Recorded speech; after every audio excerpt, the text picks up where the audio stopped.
What's up, guys? We got Ryan Bader coming through today. He's going for double champ status. He's not cutting weight, so I decided to feed him. Welcome to Food Truck Diaries. It's Philly Cheesesteak Day. South Philly experience? All right, South Philly experience. It's intimidating when Philly cheesesteaks, man. There's a lot to go on. I mean, we're not in Philly, so it doesn't matter, but I'm not that crazy about the cheese that comes on it. Are you confident enough to order a cheesesteak with no cheese? No. You gotta go like full go. You gotta get the cheese whiz, you gotta get... Okay, so just a cheesesteak with onions. You want that? I'll do that too, yeah. All right. Oh, my mouth is watering because I'm fat. I'll do, can I get 2 Philly cheesesteaks with whiz and onions? This one's on me, brother. Yeah, I got you. When you're double champ, you gotta pay.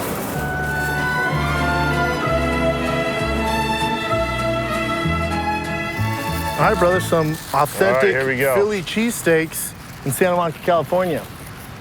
Have you had the real ones in Philly? Oh, yeah.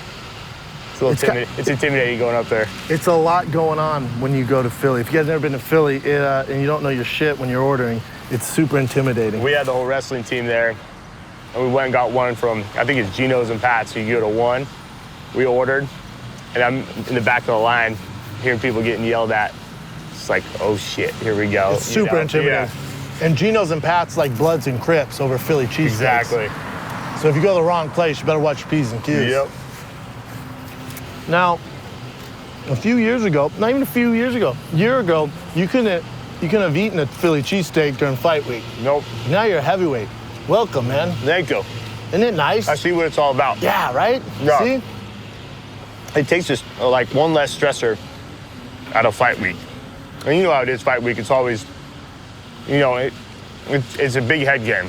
Yeah. It's hurry up and wait. You're in the hotel room, you're waiting around. It's the longest week and the shortest week, you know? And so for me to take out pulling 20 pounds of water out of my body. Because you're not a small guy. You know, I'm, 235, yeah, you're 230. But lean, so the cut must have been super. You know, I'm used to cutting my whole life, but Tuesday, Wednesday, watching it, Thursday, knowing, okay, I have this basically fight in front of me as far as, I'm going and sucking 10 pounds of water out of my body in an hour, and then doing a little bit more, then waking up Friday morning, day of weigh-ins, doing a bath to get 3 or 4 more pounds out, then weighing in and saying, okay, I did it. And then you're gonna have to fight the next day. Are you gonna be able to go back to 205 after living this luxurious life of eating Philly cheesesteaks? A couple of these, no, but yeah. Yeah, I mean, that's where we're going to kind of figure it out where we're going to go from here. Go out here and get a win the heavyweight championship, be a 2-division champion. That's where it's kind of like, all right, I know Bellator has a plan, but it's got to kind of coincide with ours. I got to be incentivized if they want me to stay and keep fighting up that heavyweight, because I can make 205. I just you have definitely to make 205, and you're damn good at it. Undefeated, obviously, in Bellator at 205. And then you go to heavyweight.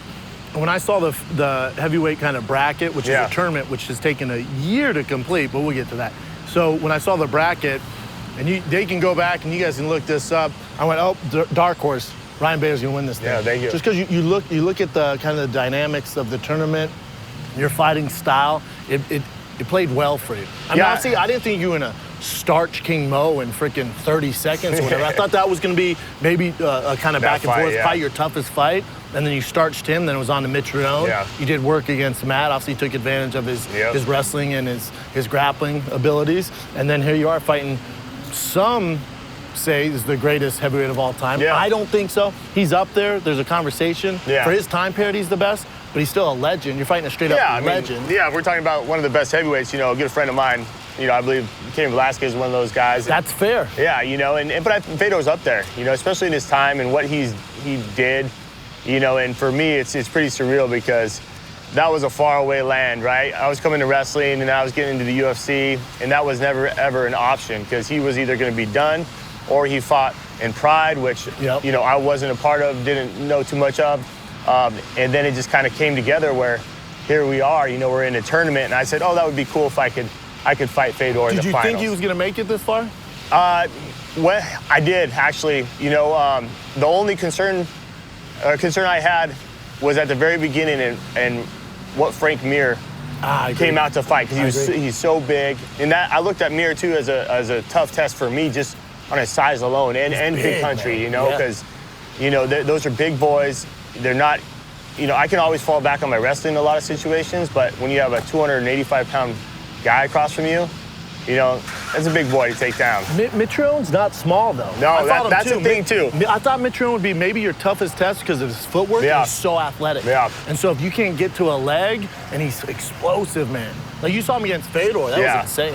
Well, with Mitrione, he's a buddy of mine, and I was, but I've never, looked at him as an opponent, right? No, and so when we were at weigh-ins, I was like, all right, that's a big dude right there. And then when I took him down, and my plan was to just keep that pressure on him, use my wrestling, and try to use that. And to his credit, man, he was moving. He was trying to get up the whole time. I felt if he would have just kind of just forgot about the wrestling and kind of tried to be funky and freak out to stand up. Not live in your world. Not live in my world.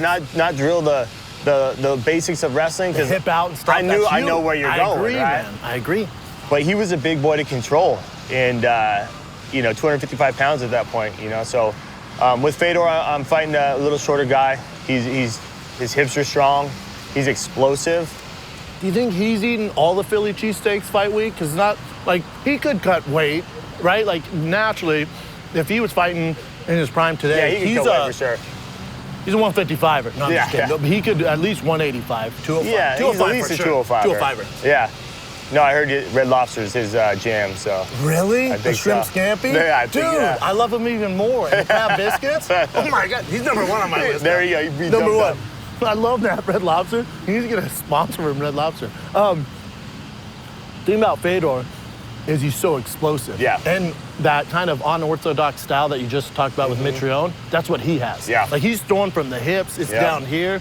Have you talked to Mitrione about his fight with him? Yeah. He goes, dude, his hands are here. And they come out of... I know, I'm getting blasted in the face, because most guys are here. Yeah, you see that, you see that obviously with most of his fights, and then Sonnen just kind of just ran at him, No, he didn't set up the shot really well, so he got tagged up pretty soon. But what not surprised me, but was intriguing was Fedor, that first throw, he held his arm and he kind of hip tossed him. Yeah. And Sonnen is a strong dude, and people don't realize how strong he is and what Super good strong. wrestling he has, So that was surprising. And watching his fights, he kind of lulls you to sleep a little bit as far as you're on top, and then he explodes. Boom. He explodes, and Chael kind of made a few mistakes as far as jumping over, on his back and whatnot. He thought he had it tighter. He tried the flying anaconda. Yeah. Chael, how dare you think you could pull that off?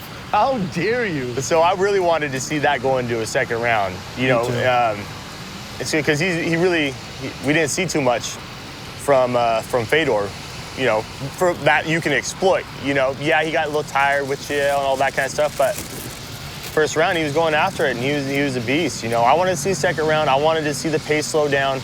I wanted to see Chael take a breath and compose himself. Relax. And kind go of to his relax, game plan. not panic, and get back in there, because I thought the tides were turning at the end a little bit.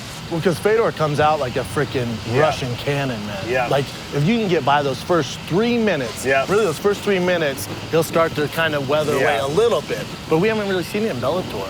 He's starching, dude. And you got to go through that, too. You got to weather that storm. You got to put him. him. He knows the way you're going to weather is by shooting singles or double or. Yeah. And you got to put him through that storm for him to get tired, too. But here's the thing. I think, now we're littering. Uh-oh. Okay, forget it. Take the napkin, but not my cheesesteak. But the thing that I think a lot of people underestimate with you, and we saw it some in the UFC, but you're in your prime now. In the UFC, you're always a solid fighter, always top, top 10, top 5 light heavyweight. Yeah. But then now you're obviously a champ light heavyweight. Yeah. You're trying to become the double champ at heavyweight. And your wrestling's always been there, but now your striking is there. Yeah. You're striking, obviously you starched King Mo, you knocked out King Mo, and you looked at the previous fights, with your fight with Phil Davis, that was a striking match. Yeah, I feel like I could even showcase more of that. It's, for me, it's kind of the whole package in the UFC. Maybe my physicality's always been there, but it took the mental aspect to catch up, and then now I think I'm 11-1 in the last 12 fights. Good. I had a hiccup on Anthony Johnson as far as mentally. Went out there, just took a bad shot and just rushed it, you know, and did that whole thing. And then after that, explosive guy. yeah, and after that, I was like, you know what? I'm gonna have fun with this. I'm gonna go out there and not beat myself and just embrace it. Embrace the whole week leading up. Embrace the fight. Have fun with it.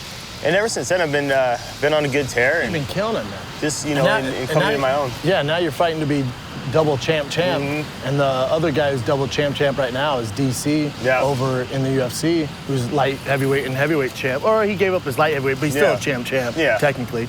Let's say everything goes according to plan, Saturday night, the Forum, and you beat Fedor, which I'm assuming you think you're gonna do. Yeah. And so then you become double champ. Where do you go from there? Yeah, You know, like, what else do you do? I know, it's kind of, you know, in your career, it's kind of like the pinnacle right there. And I kind of said it in another interview too. I was like, well, it's like everything after that's kind of gravy. And it's all, yeah, I'm a competitor, so I'm gonna take every fight after that 100% serious, just like I took this one. But it's all fun. It's all fun after that. You know, you're a 2-division champion, you're heavyweight champion. You just beat one of the greatest heavyweights of all time in a Grand Prix style tournament. You're right. Like, what else is there to do? Just super cross fight. promotions. Just you know, that's what I'm saying. Just super fights. Yeah. So would you entertain a fight with DC? Oh hell yeah! But I'm happy where I'm at though too. That's the thing.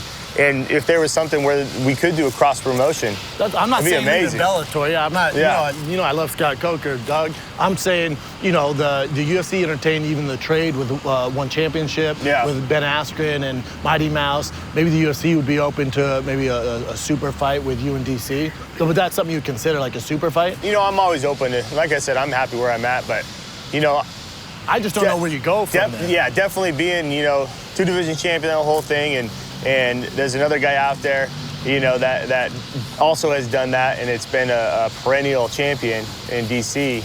You know, obviously that's something I would want. Great fight. You know, and there's talks of you guys fighting when you were with the other promotion, and so now you kind of came to your own. He's coming to his own. We had a fight scheduled. I know. We had a fight scheduled. He got pulled up to fight for the championship, you know, and we were trying to get that fight back and go again, you know, and it just never came to fruition, you know, and that was a big kind of turning point in my career where I was like, I'm gonna stop putting so much mental energy into this, is when Gustafsson got the title shot off a knockout loss. Yeah. You know, I had 5 wins in a row, and I was like, you know, it's hard to swallow, and so. You don't have to deal with that stuff anymore. You went Saturday night, it's kind of, you're steering the ship. It's like whatever you want to do. No, I've had a great time. And also, about to get paid. Yes, sir. Yes, sir. But, yeah, I mean, it's a good position to be in, and you know, for me, I'm happy. I came over here to Bellator. I won, you know, the championship, light heavyweight championship at Madison Square Garden, defended it, entered a tournament, was asked to do a tournament, you know, and I was open to stuff like that, move up to heavyweight, you know, and saw the bracket, saw all the guys in there, great bracket, and then, you know, fast forward, here we are fighting Fedor in the finals, man. Did you think of this when you signed with Bellator? When I met with Scott Coker and Rich, they asked if I was open to fight in Japan, maybe go up to heavyweight, do different stuff, and that's one of the things I came over to do, to be open, to have different opportunities that I knew I could exploit and take advantage of.